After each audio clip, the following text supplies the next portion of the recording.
Hello students, welcome to the channel.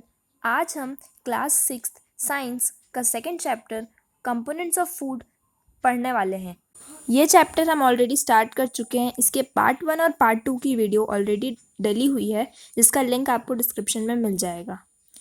अब हम ये चैप्टर आगे स्टार्ट करते हैं। हमने मिनरल्स तक पढ़ लिया था। अब नेक्स्ट टॉपिक है रफेज और dietary fibre. The part of fruits and vegetables that our body is unable to digest is called roughage और डाइटरी फाइबर। फ्रूट्स और वेजिटेबल्स का वो पार्ट जो हमारी बॉडी जल्दी डाइजेस्ट नहीं कर पाती, उसको रफेज कहते हैं या डाइटरी फाइबर कहते हैं। There are two types of roughage present: soluble roughage, which is soluble in water, and insoluble roughage, which is insoluble in water. हमारी बॉडी में दो तरह के रफेज होते हैं। एक वो होता है soluble, जो कि वाटर में soluble हो जाता है, और एक होता है insoluble रफेज, जो कि वाटर में insoluble होता है, जो वाटर में घुलता नहीं है। Roughage does not provide any nutrients to the body. ये रफेज से हमारी बॉडी में कोई न्यूट्रिएंट्स नहीं मिलते, but it helps in maintaining a healthy digestive system. पर ये अपनी बॉडी का जो डाइजेस्टिव सिस्टम है उसको हेल्दी रखने में हेल्प करता है।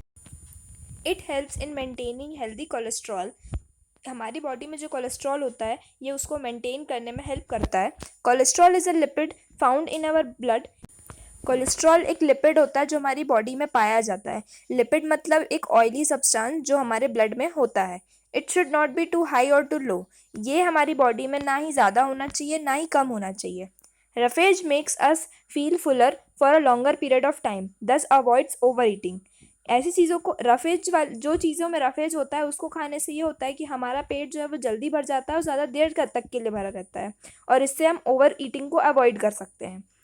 It helps in maintaining healthy blood sugar level and lowers the risk of heart diseases and bowel cancer.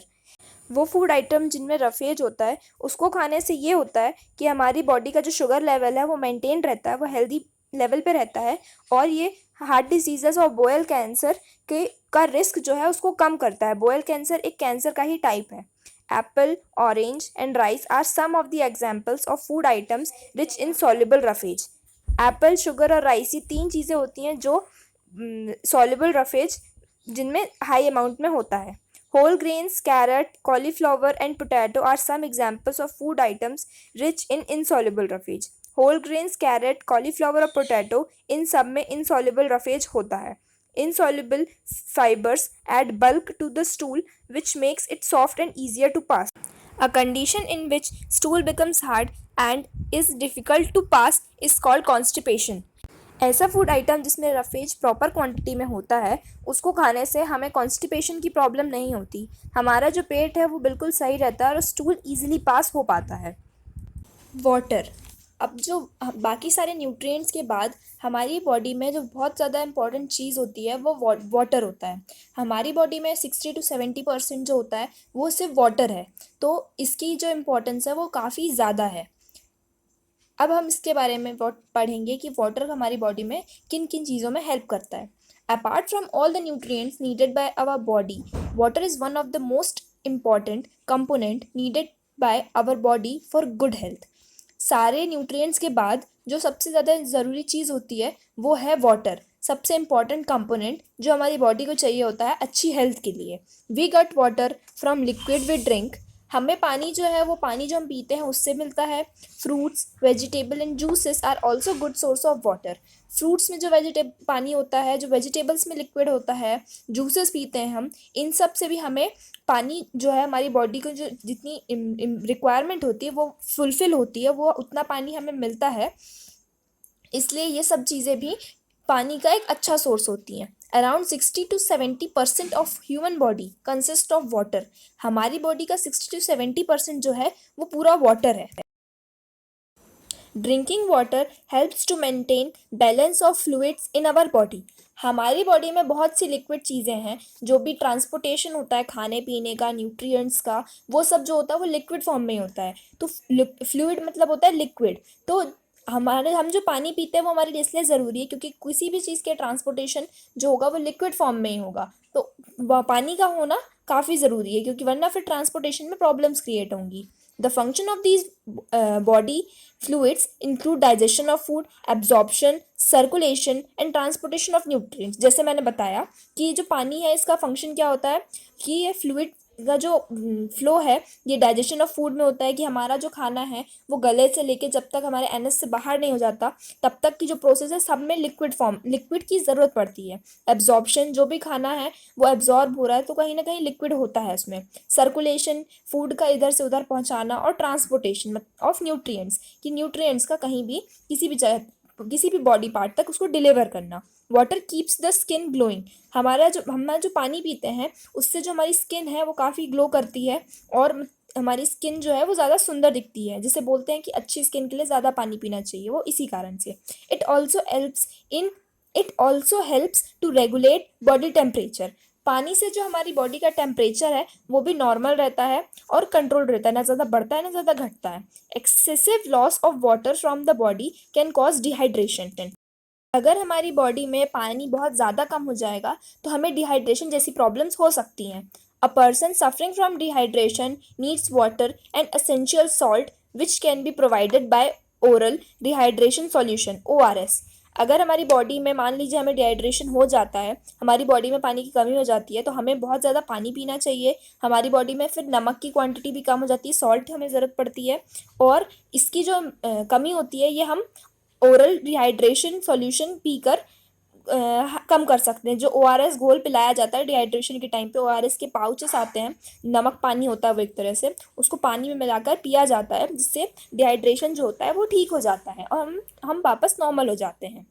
Balance diet, जैसा कि हमने स्टार्टिंग में ही पढ़ा था कि हमें बहुत से न्यूट्रिएंट्स की ज़रूरत होती है पर हर न्यूट्रिएंट की ज़रूरत एक लिमिटेड अमाउंट में होती है और उसके लिए हमें क्या करना चाहिए, हमें एक बैलेंस डाइट लेनी चाहिए जिसमें जिन जिन चीज़ों की हमें जितनी ज़रूरत है हम उन्हें उतना ही लें। तो अब हम इसके बारे में पढ़ेंगे। Our diet must contain a variety of foods providing adequate amount of nutrients for our body to work and grow properly. हमें हमारी डाइट में बहुत सी वैरायटी के खाना इंक्लूड करना चाहिए जिससे हमें हर न्यूट्रिएंट बराबर मात्रा में एडिक्वेट अमाउंट में मिले। एडिक्वेट मतलब होता है एक निर्धारित अमाउंट में जितना हमारी बॉडी को ज़रूरत है for our body to work and grow properly, जिससे हमारी बॉडी अच्छे से काम कर सके और प्रॉपर ग्रो कर सके। A diet that contains adequate amount of nutrients in the right proportion required for the healthy functioning of our body is called a balanced diet. एक डाइट जिसमें एडिक्वेट अमाउंट में जितनी हमें ज़रूरत है उतनी ही अमाउंट में सारे न्यूट्रिएंट्स हों जो कि बिल्कुल राइट प्रपोर्शन में हो, मतलब जितना भी होना चाहिए कि न्यूट्रिएंट्स में से विटामिन ज़्यादा होने चाहिए, मिनरल्स उससे कम होने चाहिए, तो इस जो भी उसका सीक्वेंस होता है उसी फॉर्म में हो जिससे हमारी बॉडी जो है वो बहुत ही हेल्दी रहे, अच्छे से फंक्शन कर पाए। इस जो ऐसी डाइट होती है जिसमें सारी चीज़ें होती हैं उसे बैलेंस डाइट कहते हैं। अभी तक हमने बैलेंस डाइट के बारे में पढ़ा, अब हम जानेंगे कि बैलेंस डाइट इम्पॉर्टेंट क्यों है। Why is balanced diet important? A balanced diet is important because first, our tissues and organs need proper nutrients to work effectively. हमारी जो बॉडी में टिश्यूज़ और ऑर्गन्स हैं उन्हें प्रॉपर न्यूट्रिएंट्स चाहिए अच्छे से काम करने के लिए, इफेक्टिवली वर्क करने के लिए।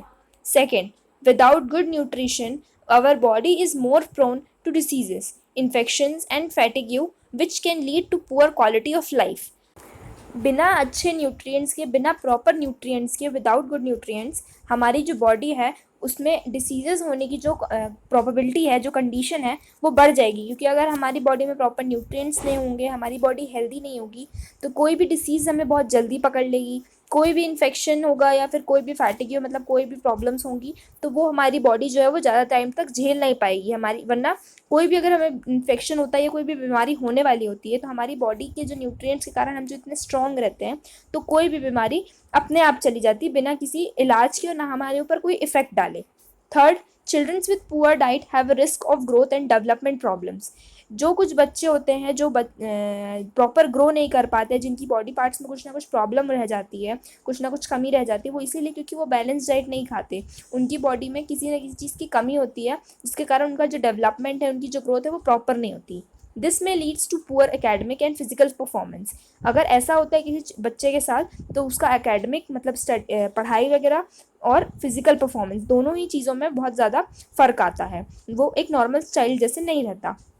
Fourth, unbalanced diet or poor improper nutrition can lead to health-related disorders such as obesity, diabetes, and heart diseases, among many other. Unbalance diet या इम्प्रॉपर न्यूट्रिशन, प्रॉपर तरीके की न्यूट्रिशन ना लेने से हमारी बॉडी में हेल्थ रिलेटेड डिसऑर्डर्स मतलब health related problems भी आ सकती हैं, जैसे कि ऑब्सेसिटी, डायबिटीज़ मतलब शुगर की प्रॉब्लम, हार्ट डिसीजेस और ऐसी भी बहुत सी चीज़ें, बहुत सी प्रॉब्लम्स हमारी बॉडी में आ सकती हैं।